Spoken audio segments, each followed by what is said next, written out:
हम knowledge base channel पर आपका स्वागत करते हैं। शब्दों की ताकत, कैसे एक भड़काऊ बयान ने युवा आंदोलन को जन्म दिया। भारतीय प्रधानमंत्री नरेंद्र मोदी जब एक जनसभा को संबोधित कर रहे थे, तब हवा में तनाव छाया हुआ था। उनके तीखे और आवेशपूर्ण शब्दों ने पूरे उपमहाद्वीप में गूंज पैदा कर दी।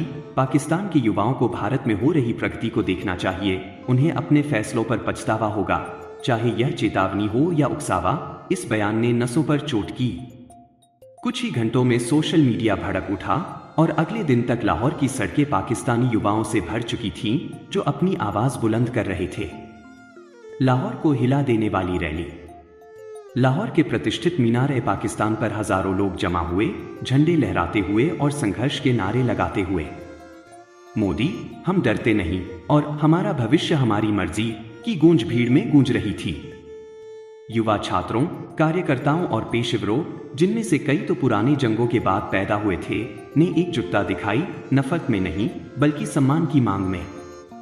उन्हीं में 22 वर्षीय राजनीति विज्ञान की छात्रा आयशा खान भी थी, जिसने एक तख्ती उठा रखी थी, हमें उपदेश मत दो, शांति की बात करें। उसने एक पत्रकार से कहा, यह भारत बनाम पाकिस्तान की बात नहीं है, यह नेताओं द्वारा संवाद के बजाय बंटवारे को चुनने की बात है। हम युवा एक अलग भविष्य चाहते हैं। भाषण की खतरनाक राजनीति। मोदी का बयान, चाहे वह राजनीतिक दिखावा हो या भावुक प्रतिक्रिया, एक गहरी समस्या को उजागर करता है। दक्षिण एशिया में राष्ट्रवादी बयानबाजी को हथियार बनाने की प्रवृत्ति। ऐसी भाषा ने इतिहास में दुश्मनी को हवा दी है, कूटनीति को पटरी से उतारा है और दोनों तरफ कट्टरपंथियों को बढ़ावा दिया है। विशेषज्ञ चेतावनी देते हैं कि जब नेता पड़ोसी देश के युवाओं को संभावित साझेदारों की बजाय विरोधी के रूप में पेश करते हैं, तो इससे अविश्वास बढ़ता है, खासकर उस पीढ़ी में जो अन्यथा पुल बना सकती है। राजनीतिक विश्लेषक डॉक्टर समीर अहमद कहते हैं, शब्दों का महत्व होता है।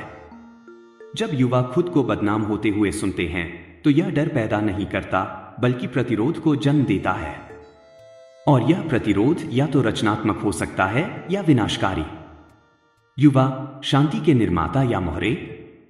लाहौर रैली ने एक उम्मीद दिखाई।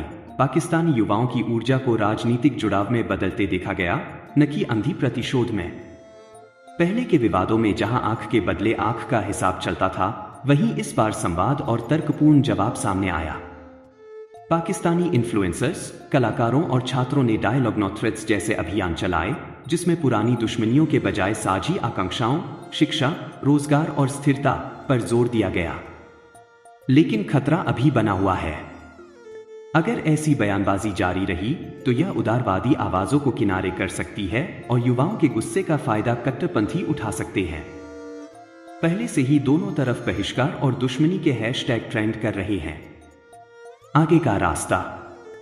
लाहौर रैली सिर्फ एक विरोध नहीं थी, यह नेतृत्व के सामने रखा गया एक आईना था।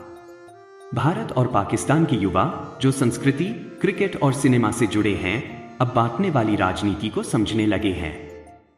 अब सवाल यह है कि क्या उनके नेता सुनेंगे। जैसा कि आयशा ने कहा, हम आपके नफरत भरे भाषण का हिस्सा नहीं बनना चाहते, हम समाधान का हिस्सा बनना चाहते हैं। एक ऐसे क्षेत्र में जहां एक भाषण तूफान ला सकता है, असली परीक्षा यह नहीं कि कौन जोर से चिल्लाता है, बल्कि यह है कि कौन शांति की बात करने का साहस दिखाता है। लाइक करें, सब्सक्राइब करें और अधिक आश्चर्यजनक खोजों के लिए घंटी दबाएं। धन्यवाद।